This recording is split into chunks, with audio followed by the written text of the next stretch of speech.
4 जून को जब से नीट का रिजल्ट आया है तब से पूरे भारत में 24 लाख परिवारों में अंधेरा छा गया है।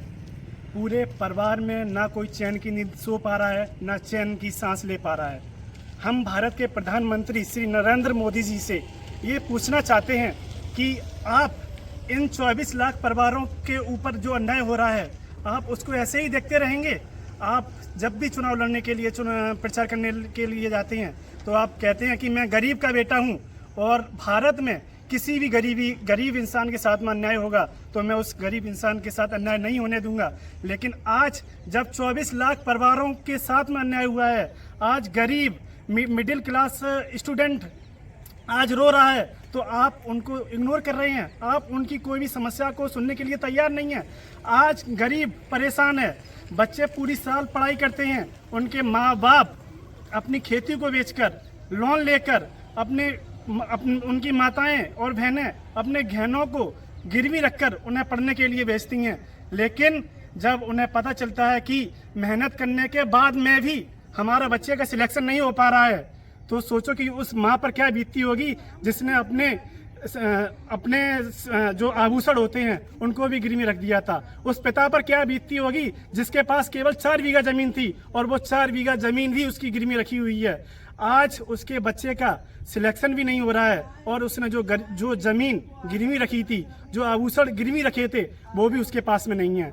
आज 24 लाख परिवार के बच्चे और 24 लाख परिवार जन अपने आप को ठगा सा महसूस कर रहे हैं। मैं मोदी जी से पूछना चाहता हूं, क्या आप वास्तव में इस देश के लिए प्रधान सेवक बनकर आए थे? आप केवल ये बोलने के लिए आए थे कि मैं प्रधान सेवक हूं, मैं प्रधानमंत्री नहीं हूं, मैं चाय बेचने वाला हूं, मैं गरीब के घर से आया हूं, मैं गरीबी को अच्छी तरह से समझ सकता हूं। आज आपकी ये जो बोले गए भाषण और आपकी ये जो बोली गई बातें वो कहीं भी धरातल पर नजर नहीं आ रही हैं। आज 24 लाख पीड़ित परिवार भारत की सर्वोच्च अदालत पर विश्वास करते थे कि हमें कहीं से भी न्याय नहीं मिलेगा, लेकिन हमें सर्वोच्च अदालत से न्याय मिल सकता है।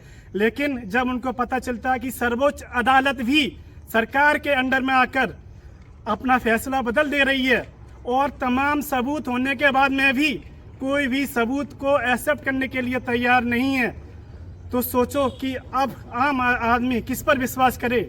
जब भारत में यहाँ के नेता, प्रधानमंत्री, मंत्री कोई भी सुनने को तैयार नहीं है, तब बच्चे सुप्रीम कोर्ट में गए। सुप्रीम कोर्ट ने भी उन तमाम सबूत होने के बाद में भी उन बच्चों की जो भी उनकी मेहनत थी, उनका जो त्याग था, उनका जो समर्पण था, उस पर बात नहीं रखी। और जिन लोगों ने पेपर लीक कराया था, जिन लोगों ने सेंटर पर सेटिंग करी थी, जिन लोगों ने एनटीए की ऑफिस में डायरेक्ट नंबर बढ़वाए थे, उन माफियाओं को खुला छोड़ दिया है।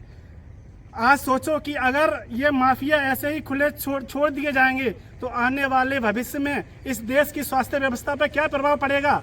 सोचो कि अगर आज 100 डॉक्टर भी अगर फर्जीवाड़ी से सिलेक्शन लेकर कॉलेज में पहुंचते हैं, सोचो कि आगे चलकर वो कितना बड़ा फ्रॉड करेंगे। जो बंदा अभी 12th लेवल की पढ़ाई नहीं कर सकता, वो आगे 4 साल में MBBS की पढ़ाई कैसे कर सकता है? वो वहाँ भी पैसा देकर, घूस देकर पास होएगा और जब वो डॉक्टर बन जाएगा तो उसका केवल और केवल एक ही मकसद रहेगा कि जितना पैसा हमने पढ़ाई में सीट को खरीदने में लगाया, हमने मेडिकल कॉलेज में अपने नंबर को बढ़ाकर पास करवाने में लगाए, उन पैसों को किसी भी तरह से वापस निकाला जाए। और वो पैसे कैसे वापस निकलेंगे?